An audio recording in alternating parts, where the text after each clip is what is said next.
oo ka howlgalay aniga iyo saraakiil kale oo boolis iyo military iyo nabadgelyada intaba isugu jirta oo ujeedkooda ahay madaxweynihii hore oo waqtigiisu dhamaaday oo dadka iyo dalka inuu afgurbiyo oo wuxuu ku jooga raba diidan oo ka soo horjeedno rabna inaan dadka ka duuqaadno oo ka howlgalna meeshaas la garab maqalkii ilaa hadda ku sugan joogna ka soo bilow dadka weli maxaa dhihi jiray isaga ilaa sayidka maxaa dhihi jiray isaga ilaa maxaa dhihi shanta geed isgoyska maxaa dhihi jiray bakaaraha inta ka dhexaysa annagaa ku sugan hadafkaanuna wuxuu yahay haddii alla ogolaado inaan isaga tagno haddii berri waqtigaan hadda joogno waqtigeeda kale uu ku gaaro farmaajo meesha ma sii joogi doono waa sida uu madaxweyne u ahay buu ahaa doonaa waxaa waaye madaxweyne farmaajo madaxweynuhu hore farmaajo xilka waqtigiisa dhamaaday waxaa waaye keligii talisnimada dadka la dayeelayaan maxaana saad barra joogi lahayn dadka iyo dalka madaxweyneyaal badan baa soo mareen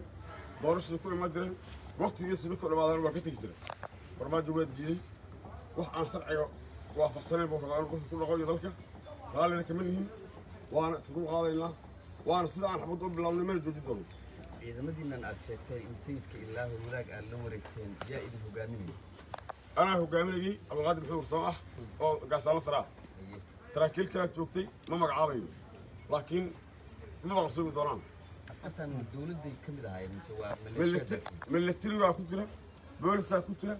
ciidamada dowladda u shaqaynayo hore kamid yahay gabiga xal aan dagaalayn ma isilmeen annaga hal kala ma haynaba inaan islaafino kabacdi inaan doorasho galna maan wax kala ma hayno dagaal baa dhacay wax khasaare ah oo ka jiray annaga xaggaan wax khasaare oo gaaray meesha kenya ma jira ma jiraan dhinaca kale maxaa khasaare gaartay ciidamadii dhanka kale annaga khasaaraha gaaray inaan ka hadalno xaq uma lihin ayagaa juhud ku warsan doontaa ciidamada la wareegay howlwadaag degmada aad ma ku jirtaan xal howlwadaagga degmada aan la wareegni waxaa waaye mataqaanaa isheeg haddana madaxtooyaan rabnaa aan la wareegno ka maali doono socodka aan hadda hawsha aan wadna ma jooji doono waxaan ku joojin karnaa inaan dhibano waan wax aan sugayno ama hadda aan raadinayno ama hadda ka hornaa maqlayn ama aan rabnaa ma jiraan dadka magaaladan waan waxaan loohaa in farmaajo is casilo